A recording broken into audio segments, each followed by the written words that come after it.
आयुष्यात पाठिंबा देणारी माणसं सोबतीला असली की मनस्थिती बरोबर परिस्थिती सुद्धा बदलते.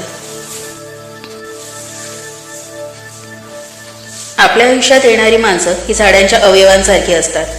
काही फांदींसारखी जास्त जोर दिला की तुटणारी, काही पानांसारखी अर्ध्यावर साथ सोडणारी, काही काठ्यांसारखी सोबत असून टोचत राहणारी, काही मुळांसारखी न दिसता सुरुवातीपासून शेवटपर्यंत साथ देणारी. सावली देणारे कधीच परतफेडीची अपेक्षा करत नाही, मग ते वृक्ष असो की आई वडील.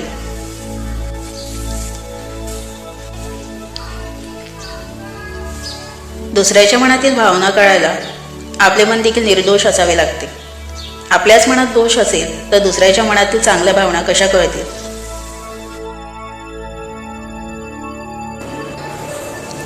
सुखासाठी जे काही कराल त्यात आनंद मिळेलच असं काही नाही, परंतु आनंदाने जे काही कराल त्यात सुख मिळेलच हे नक्की.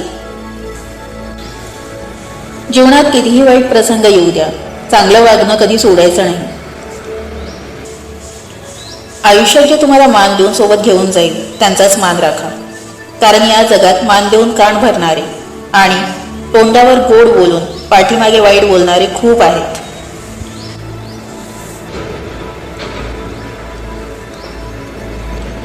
जीवनात कितीही वाईट प्रसंग येऊ द्या, चांगलं वागणं कधी सोडू नका. थोडा उशीर लागतो पण विजय हा नेहमी सत्याचाच होतो. विश्वासाचं उत्तम उदाहरण म्हणजे अर्जुनाने 10 लाखांची सेना सोडून श्रीकृष्णाला निवडले. आई म्हणजे दुर्गा आणि बाप म्हणजे साक्षात विठ्ठल. त्याच्यातच आपल्या आयुष्याची पंढरी असते. ज्याने आजवर सुरक्षित ठेवला आहे तो ईश्वर पुढेही सुखात ठेवेल, फक्त त्याच्यावर विश्वास ठेवा. आयुष्यात जे तुम्हाला मान देऊन सोबत घेऊन जाईल त्यांचाच मान राखा, कारण या जगात मान देऊन कान भरणारे आणि तोंडावर गोड बोलून पाठीमागे वाईट बोलणारे खूप आहेत. जीवनात कितीही वाईट प्रसंग येऊ द्या, चांगलं वागणं कधी सोडायचं नाही. थोडा उशीर लागतो पण विजय हा नेहमी सत्याचाच होतो. शब्द अंतरीचे असतात, दोष मात्र जिभेला लागतो. मन स्वतःचे असते, झुरावे मात्र इतरांसाठी लागते. ठेच पायाला लागते, वेदना मात्र मनाला होतात. हीच ती खरी नाती असतात की एकमेकांच्या वेदना जाणवते.